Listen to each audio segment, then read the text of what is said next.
Tua, not a rookie, but heading into his first full season. Orlovsky, what have you seen from him this preseason? Yeah, surgical performance. I think Tua is starting to look like the guy that people were raving about 2 years ago to tank for. It reminds me right now of watching him play like watching Steve Nash or Chris Paul in the pick and roll. That's exactly what Tua needs to be, is that guy that just constantly has a feel, an instinctual feel for what's going on with the defense. The great ball handling. If they protect him and those skill position players continue to develop, all Tua's going to have to do is play to his strength. Ball distribute. Okay, pick you apart here. Oh, it's man coverage there. Let me get the ball out of my hands quickly to a tailback or quickly to Jalen Waddle or some of those tight ends. I think we're starting to see what Tua is great at, and that is playing very similar style football to Drew Brees. And I will say this again. I expect Tua to have a very good year and Tua to play a lot like the guy that everyone 2 years ago was saying, tank for Tua. Acho, are you as high on Tua as Orlovsky is?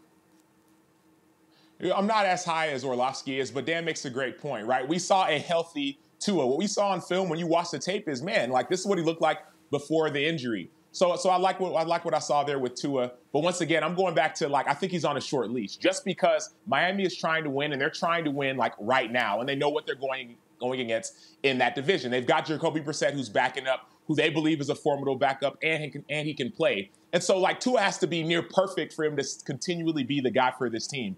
I don't think he will be. Mike T? Well, I think what we're seeing is physical improvement. He had major hip surgery a year and a half ago, so he's healthier now. He's played well. I'm encouraged if I'm Miami, but it is the preseason. They should be better. Those skill players are much better than they were a year ago. So I'm cautiously optimistic, but again, it is only preseason. So what constitutes success? Mike, we'll stick with you. What constitutes success for this Dolphins team and Tua this year, to the point where they're not out looking for a quarterback replacement next spring?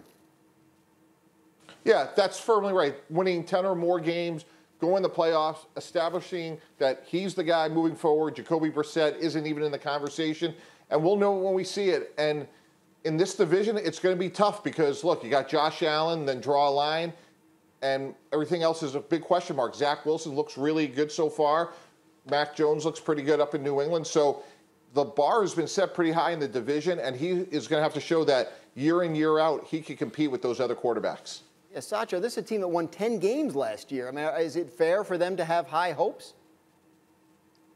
It is, but here's the deal. So I played in Buffalo in 2019. I was with them in the preseason. Like, they have a championship mentality and a championship culture, a championship quarterback, and a championship defense. And so, like, that's what Miami is thinking about. How do we beat Buffalo? How do we beat New England, who has a proven track record? And so they don't have time to waste trying to figure out if Tua is the guy or not. That's why I believe that he has a short leash. They say, hey, we got Jacoby. We also heard in the offseason, maybe we're going to make a trade. They may not wait till next spring. And so, like, when you're evaluating your team and Brian Flores, you're trying to win, it's like, we got to beat whoever's winning the division. Right now, that's Buffalo. They're young, they're hungry, they're talented, and it's New England. That's why I believe that Tua may not have as long of a leash as we all think he does.